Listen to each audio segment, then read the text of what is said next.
o submarinos. Es un crimen meter a las mujeres en trabajos peligrosos e insalubres. Es antihumano y criminoso que el bello sexo pierda el sueño de la noche tan necesario para su salud, por andar metidas en trabajos nocturnos industriales. Actualmente muchas mujeres andan metidas en trabajos nocturnos para ganar un mísero sueldo de hambre. Causa muchísimo dolor ver a tantas madres de familia haciendo trabajos peligrosos, tales como engrasar, reparar máquinas de distinta clase, atender mecanismos en movimiento, etcétera, etcétera, etcétera. Se horroriza uno de tanta crueldad humana cuando puede ver a tantas mujeres que deberían estar en sus hogares, trabajando con sierras cortantes automáticas, cuchillos, martinetes y distintos aparatos mecánicos peligrosos.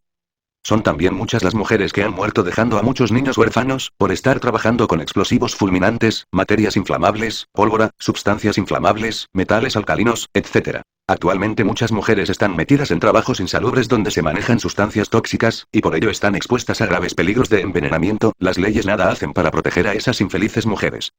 Nosotros nos hemos horrorizado en las grandes ciudades del mundo al ver a muchas mujeres ocupadas en trabajos de pintura artificial, manejando la cerusa, el sulfato de plomo, etcétera, etcétera. Es espantoso ver a madres de familia y mujeres en cinta, verlas manejando aparatos, sustancias, etcétera, donde existen gases, vapores deletéreos, polvos nocivos, etcétera. Existen también trabajos que producen humedad continua, y algunas infelices tienen que ejercerlos para ganarse cualquier cosa para vivir. El resultado suele ser fatal para esas pobres mujeres. Es criminoso despedir a una mujer de su trabajo por el hecho de estar embarazada, pero es más criminoso exigirles trabajos que son de hombres, tales como levantar, tirar o empujar grandes pesos, permanecer de pie durante largo tiempo, etc. Las trabajadoras embarazadas solo pueden ejercer trabajos manuales muy sencillos, o trabajos intelectuales. Lo más justo es dar a las trabajadoras en estado de embarazo un descanso de 3 meses anteriores y 3 posteriores al parto. No es justo suprimirles el sueldo, o disminuírselo por el hecho de estar en descanso. En el periodo de lactancia deben las trabajadoras tener 2 reposos extraordinarios por día, de 1 hora cada uno, para amamantar a sus hijos. El sueldo de dichas trabajadoras es sagrado y no debe ser alterado por el hecho de los descansos extraordinarios de la lactancia, o por el embarazo. Los periodos de descanso para las mujeres embarazadas no deben ser de tiempo rígido. Consideramos que pueden alargarse dichos periodos, si la ciencia médica lo considera necesario. Deben haber servicios de guarderías cómodos y bien atendidos en toda empresa donde trabajan mujeres. Los niños de las trabajadoras deben gozar de toda clase de atenciones en las guarderías.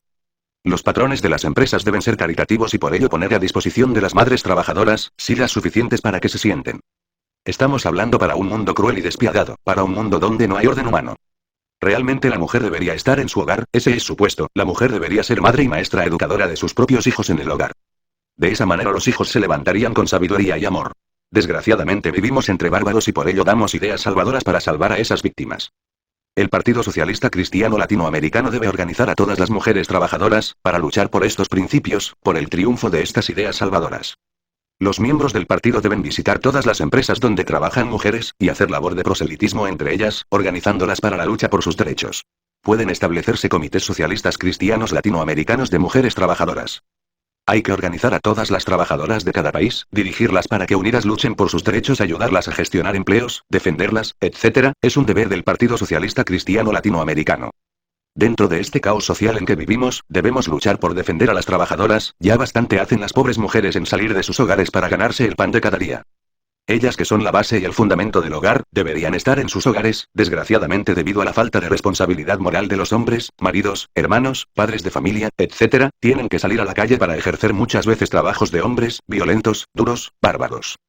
Consideramos que las mujeres trabajadoras también tienen el mismo derecho a la participación en las utilidades de las empresas. De todos estos derechos no se puede excluir a nadie, ni siquiera a las criadas, porque ellas son también trabajadoras, deben por lo tanto ellas gozar también de los mismos derechos. Cuando cada madre sea maestra también, cuando cada mujer como ángel del hogar esté únicamente dedicada a su tarea de madre y educadora de sus hijos, tendremos de hecho la transformación social de la humanidad. Esto solo es posible mediante una revolución social permanente, una revolución de la conciencia, una revolución sin sangre ni aguardiente. Capítulo 21. Esclavitud psicológica. La esclavitud psicológica destruye la convivencia. Depender psicológicamente de alguien es esclavitud. Si nuestra manera de pensar, sentir y obrar depende de la manera de pensar, sentir y obrar de aquellas personas que conviven con nosotros, entonces estamos bien fritos. Constantemente recibimos cartas de muchas gentes deseosas de disolver el yo, pero se quejan de la mujer, de los hijos, del hermano, de la familia, del marido, del patrón, etcétera, etcétera, etcétera. Esas gentes exigen condiciones para disolver el yo, quieren comodidades para aniquilar el yo, reclaman magnífica conducta de aquellos que con ellos conviven. Lo más chistoso de todo esto es que esas pobres gentes buscan evasivas, quieren huir, abandonar su hogar, su trabajo, etc., dizque para autorrealizarse a fondo. Pobres gentes, sus adorados tormentos son sus amos naturalmente, estas gentes no han aprendido a ser libres, su conducta depende de la conducta ajena. Si queremos seguir la senda de la castidad y aspiramos a que primero la mujer sea casta, entonces estamos fracasados. Si queremos dejar de ser borrachos pero nos apenamos cuando nos ofrecen la copa por aquello del que dirán, o que nuestros amigos se enojen, entonces jamás dejaremos de ser borrachos. Si queremos dejar de ser corajudos, irascibles, iracundos, furiosos, pero como primera condición exigimos que aquellos que conviven con nosotros sean dulces y serenos y que no hagan nada que nos moleste, entonces sí estamos bien fracasados porque ellos no son santos y en cualquier momento acabarán con todas nuestras buenas intenciones. Si queremos disolver el yo necesitamos ser libres, quien depende de la conducta ajena, no podrá disolver el yo.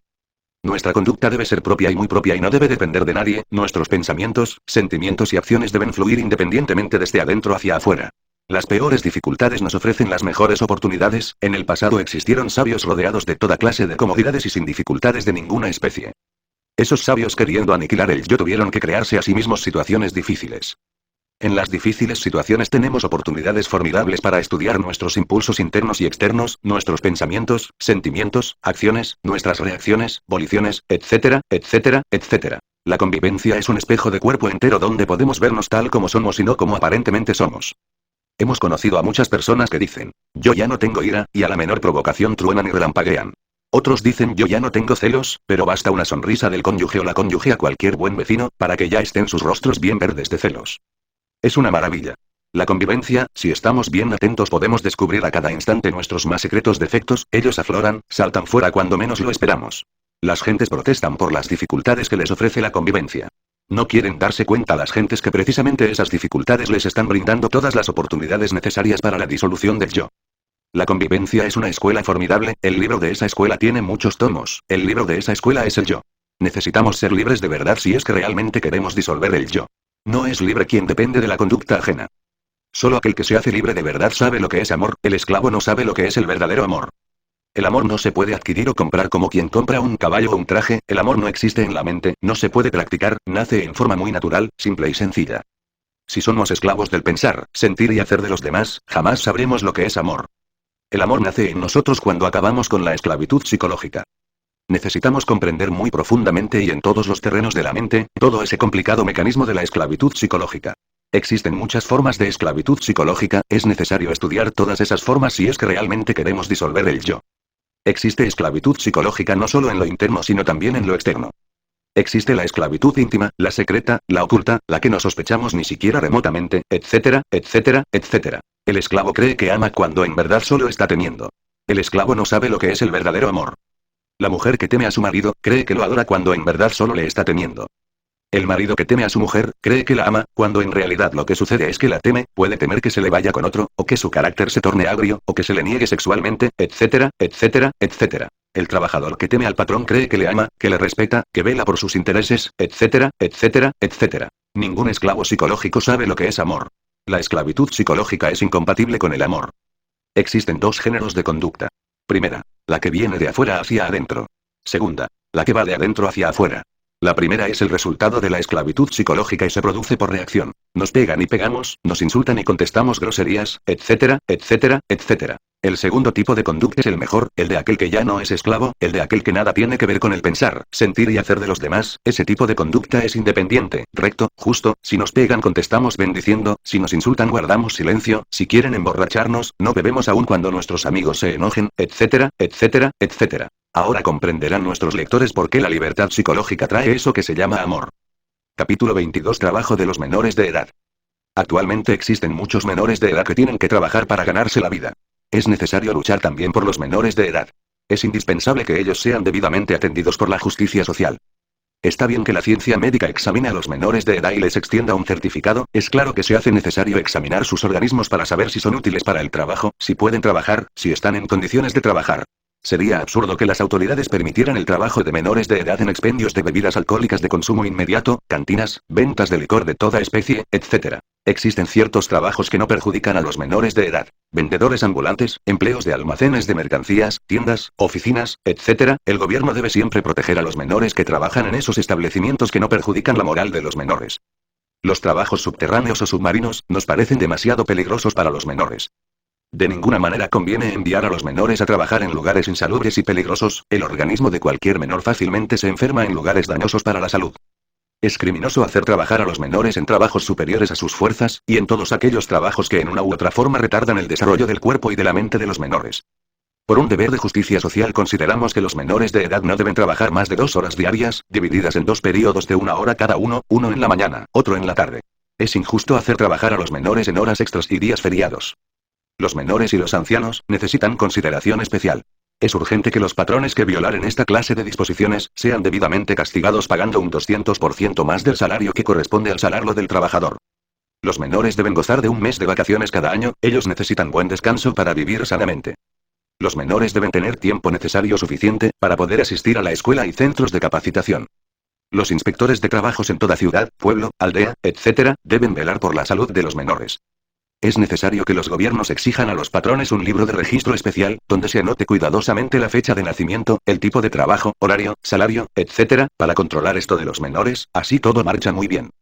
Los juzgados de trabajo, inspecciones de trabajo, etc., deben ser exigentes con esta clase de registros, y multar a los patrones que no cumplieren con dicha obligación.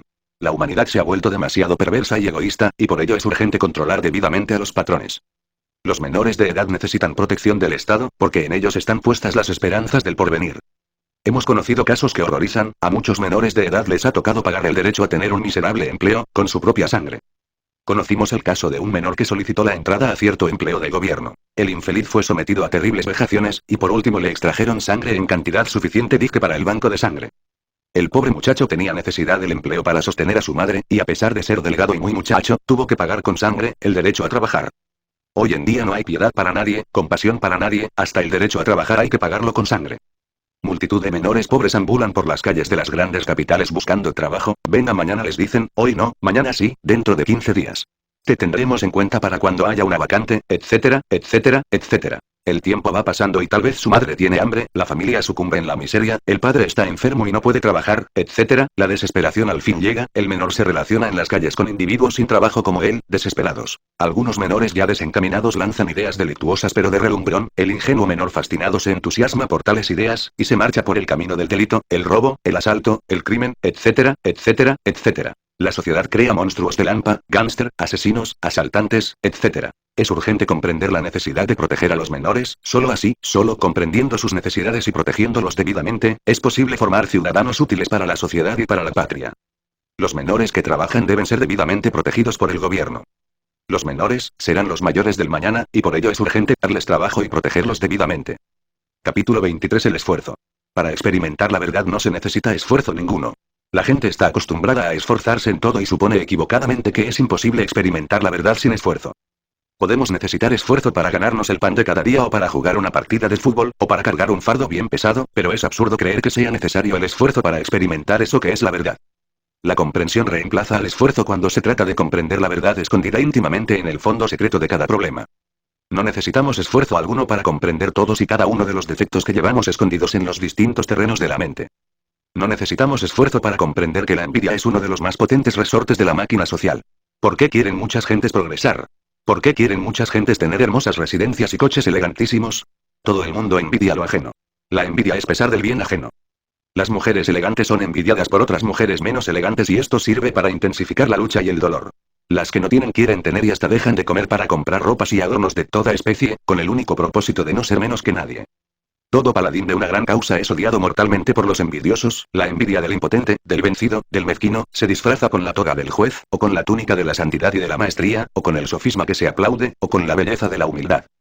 Si comprendemos en forma íntegra que somos envidiosos, es lógico que la envidia entonces termina y en su lugar aparece la estrella que se alegra y resplandece con el progreso ajeno.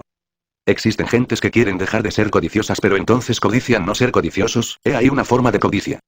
Existen hombres que se esfuerzan por conseguir la virtud de la castidad, pero cuando ven en la calle una bonita muchacha, le echan algunos piropos, y si la muchacha es amiga, no pueden menos que agasajarla, decirle bellas palabras, admirarla, alabarle sus bellas cualidades, etc. El trasfondo de toda esa coquetería se encuentra en los resortes secretos de la lujuria subconsciente, tenebrosa, sumergida.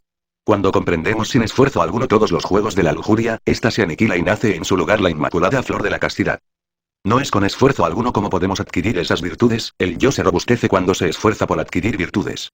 Al yo le encantan las condecoraciones, las medallas, los títulos y honores, las virtudes, las bellas cualidades, etc. Cuentan las tradiciones griegas que Aristipo el filósofo, queriendo demostrar su modestia y sabiduría, se vistió con una vieja túnica llena de remiendos y agujeros, empuñó el báculo de la filosofía y se fue por las calles de Atenas. Cuando Sócrates lo vio,